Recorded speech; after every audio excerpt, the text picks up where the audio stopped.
selamat datang kembali di Ngobrol bareng Desa Kendal Bulur.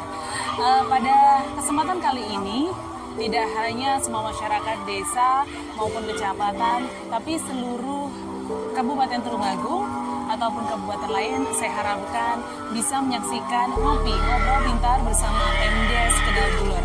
Nah, pada kesempatan kali ini sudah hadir di tengah kita bersama.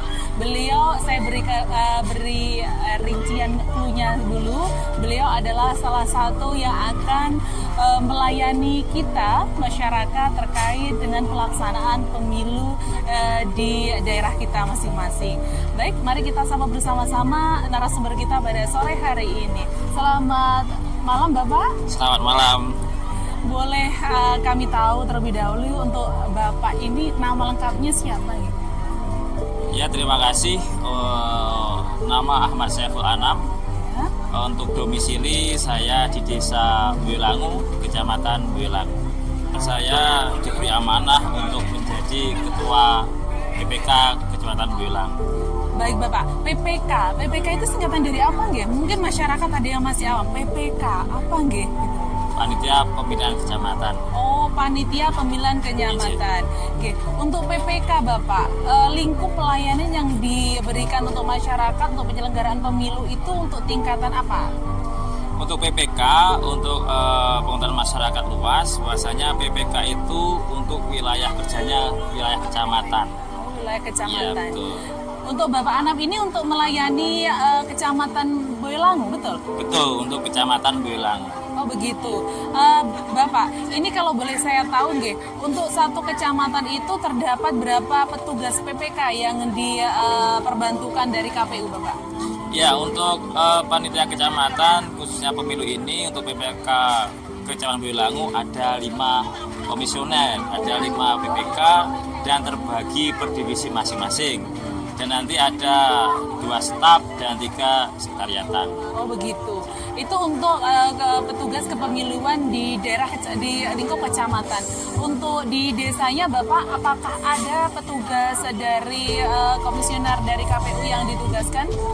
Untuk dari desa itu ada namanya PPS. Oh, nah, okay. PPS berarti setiap desa nantinya ada 3 anggota PPS yang bekerja di wilayah desanya masing-masing. Begitu. Lalu untuk tugas dan wewenang baik dari PPK kemudian ke PPS, itu tugas dan wewenangnya untuk menyelenggarakan kepemiluan itu apa nih, Pak? Ya, untuk tugas dan wewenang sesuai dengan PKPU nomor 7 tahun 2022 pada bab 3 itu sudah tertera kaitannya dengan tugas dan wewenang PPK, yaitu melaksanakan semua tahapan yang sudah ditetapkan oleh KPU. Kalau misalkan begini Bapak, dari masyarakat pasti banyak yang bertanya-tanya. Ketika ingin mencoblos atau ketika mereka ini ingin mengikuti kegiatan pelaksanaan pemilu, dari pihak desa apakah ada tahapan-tahapan ataupun dari kecamatan atau baik dari KPU itu ada tahapan-tahapan pemilu yang sudah dilaksanakan? Untuk tahapan-tahapan dari awal itu ada verifikasi data, itu ada yang namanya Pantarlih yang untuk mungkin Bapak Ibu masyarakat sudah pernah didatangi oleh petugas Pantarlih dan saat ini sudah mencapai DPT, sudah ditetapkan beberapa hari yang lalu. Kemudian untuk saat ini menuju ke DPTB. Mungkin itu untuk tahapan-tahapan pemilunya. Oh gitu.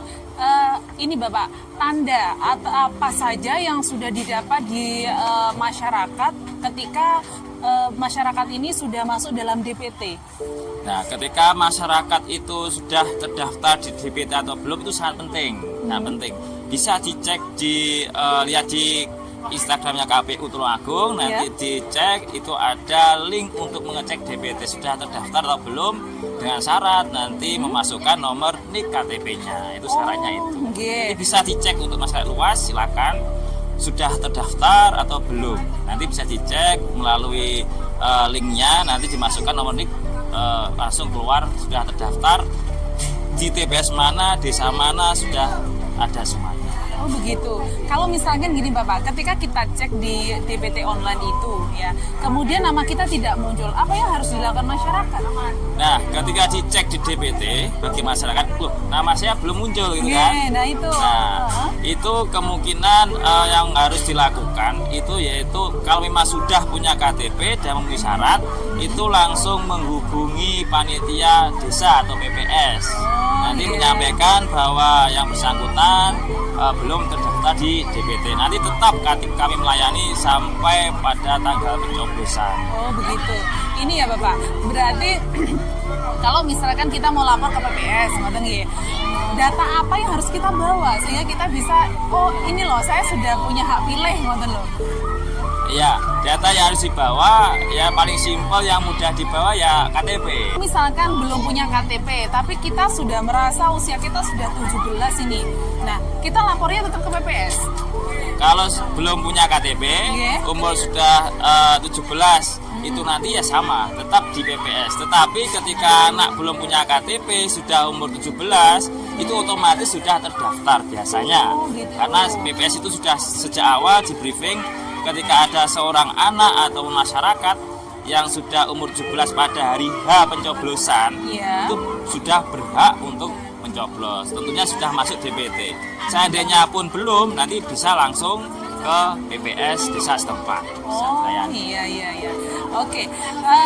Kapan pencoblosannya? Nah ini yang paling penting. Masyarakat pasti, iki kok sudah banyak banner, kok sudah kita di data-data. Kapan sih pencoblosan itu Bapak? Nah jangan lupa untuk masyarakat luas kita ramekan. Karena ini ada pesta rakyat, tentunya semua harus bergembira dan harus berbondong-bondong ke TPS. Ya, tanggal berapa kan itu masalahnya. Masalahnya ada yang belum tahu ini ya. Nah perlu diingat, dicatat benar-benar nanti pas ini tanggal cantik ini ya. Tanggal cantik pemilihannya, pencoblosannya yaitu tanggal 14 Februari. Nah, itu harinya tepat hari Rabu tahun 2024. Jadi jangan lupa, berarti 14 Februari 2024 jangan lupa kita berbondong-bondong ke TPS masing-masing. Semua harus datang, berarti untuk 14 Februari pas hari Valentine. Ya, ini. Iya, pas hari Valentine, pas hari kasih sayang. Jadi masyarakat harus menunjukkan kasih sayangnya untuk kemajuan Indonesia ini ya. Betul. Bolehkah kita golput? Nah, ini untuk generasi muda, itu golput itu harus jauh-jauh kita singkirkan dari anak kita. Karena apa? Karena suara kita itu sangat berharga. Mungkin ya kebijakannya tidak sampai turun ke bawahan itu. Tapi perlu kita sadari secara tidak langsung suara kita sangat berharga. Makanya saya teringat kata-kata seorang penemu asal luar negeri itu mengatakan suara rakyat adalah suara Tuhan. Itu mungkin kawan-kawan semuanya sudah pernah familiar dengan kata-kata itu. Maksudnya apa? Suara rakyat adalah suara Tuhan.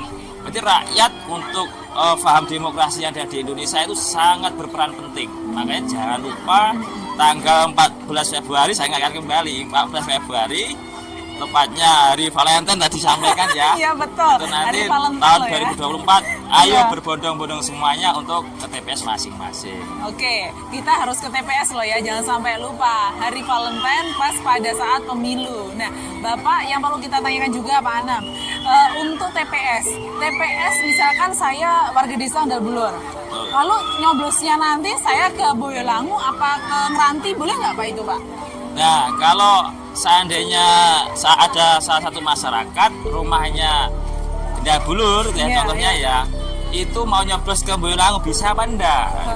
Itu sebenarnya tidak bisa, karena itu sudah tercover oleh PPS masing-masing, sudah terdata. Kita untuk pemilu tahun ini memang luar biasa kemajuannya, ada sistem sidalih. Sidalih itu sudah terplot per masing-masing TPS. Nah, masing-masing TPS itu ada maksimal, batas maksimalnya juga ada. Makanya sudah ditata sedemikian rupa jumlah TPS per desa, akhirnya itu sudah diplotkan masuk per TPS-nya masing-masing. Berbeda kalau ada kejadian khusus, contohnya ada seorang Sandal Bulur menjadi sopir di Jakarta, kerja di Jakarta, mau pindah TPS, kan tidak mungkin pada tanggal 14 Februari melakukan coblosan di Sandal Bulur, itu bisa. nanti untuk masyarakat bisa masuk dalam data DPTB. Apa itu Pak DPTB Itu Pak? data tambahan. Oh, Dalam artian itu iya. ada masyarakat yang pindah TPS saja dengan mungkin ada surat resmi dari perusahaannya bahwa yang bersangkutan itu bekerja di sana, tidak bisa pulang kampung. Oh Itu gitu. bisa. Berarti yang boleh pindah TPS sesuai dengan dekat tempat tugasnya itu asalkan ada alasan yang sangat krusial gitu. Ya, Pak, ada surat resminya dari perusahaan atau apa yang menguatkan bahwa yang bersangkutan tidak bisa nyoblos di TPS-nya. Oh gitu, nggih. Bapak kalau boleh tahu nggih, ketika ada pelanggaran misalkan dari PPS atau PPK, bolehkah panjenengan seperti ini sebagai pengurus partai politik, Pak? Kan banyak juga ngoten loh partai politik. Jangan-jangan sebagai lah iki panitiane apa namanya pemilu, lah kok ngurusi partai politik, boleh nggak itu seperti itu, Pak? Itu sudah waktu kami dulu dijanji awal dilantik itu sudah ada sumpah janjinya bahwa kami itu netral untuk kaitannya dengan perpolitikan. Memang kami harus bersih menjaga amanah yang kita sepakati bahwa kita sudah pernah dijanji dengan sesuai dengan agamanya masing-masing. Insya Allah untuk kawan-kawan khususnya Kecamatan Boyolangu, PPK, PPS semuanya insya Allah bersih untuk kepolitikan. Oh gitu ya. Jadi kita bisa, masyarakat itu bisa percaya, oh ini loh, ini panitianya pemilu ternyata nggak ngurusi partai politik sama sekali. Jadi semuanya udah netral dan bersih. Memang ingin sekali apa namanya kita melaksanakan kegiatan pemilu, ngoten nggih? Siap, siap. Begini Bapak, kalau misalkan calon pemilih tersebut kemudian dia berada di, mohon maaf kalau misalkan ada sedang mengikuti yang namanya sekolah di luar kota, kemudian ada juga yang mungkin masih ada berurusan dengan hukum, misalkan ada di lapas gitu Bapak, apakah dia dicabut hak pilihnya atau memang ada lokasi khusus yang disediakan untuk masyarakat yang seperti ini? Ya, untuk bagi masyarakat mungkin ada kendala yaitu tersangkut pidana, ya, misalkan kemudian itu posisinya waktu pencoblosan itu benar-benar di penjara, contohnya di lapas, itu untuk KPU melayani semuanya. Insya Allah ada lokus, berarti tempat khusus untuk pencoblosan kami sediakan. Untuk di lapas itu ada TPS-nya, berarti aman. Siapapun memang amanah demokrasi itu semuanya harus bisa menyalurkan, bahkan seorang narapidana pun dengan catatan masih di lapas itu bisa kami layani. Oh, tetap bisa nggih, bosan dicabut hak pilihnya nggih? Tidak. Tetap ya. Baik Bapak Anam, mungkin sebelum podcast atau ngobrol pintar kita pada kali ini kita akhiri, apakah ada saran ataupun himbauan kepada masyarakat terkait dengan penyelenggaraan pemilu yang akan kita laksanakan tahun depan ini? Monggo silahkan disampaikan. Ya, terima kasih untuk masyarakat semuanya. Jangan lupa, karena ini ada pesta rakyat, kita ramaikan dengan suasana hati riang, gembira, kita salurkan aspirasi kita. Jangan sungkan-sungkan, jangan ragu-ragu, ayo berbondong-bondong ke TPS masing-masing. Pilihan kita sangat berharga untuk menentukan Indonesia ke depannya. Bahwa program pemerintah 2045 adalah menjadi negara emas, Indonesia emas. Makanya ayo kita sebagai generasi muda atau masyarakat yang lainnya, kita harus semangat, kita berbondong-bondong. Merdeka.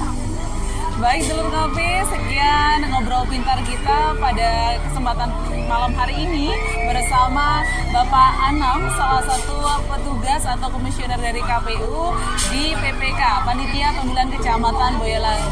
Semoga apa yang kita obrolkan perihal pemilu pada malam hari ini atau pada kesempatan kali ini memberikan manfaat, dan panjenengan jangan sampai lupa sesuai pesan beliau, jangan golput, melaju untuk Indonesia maju ya. Terima kasih atas perhatian semuanya. Kita akhiri pada podcast kali ini. Wassalamualaikum warahmatullahi wabarakatuh. Waalaikumsalam.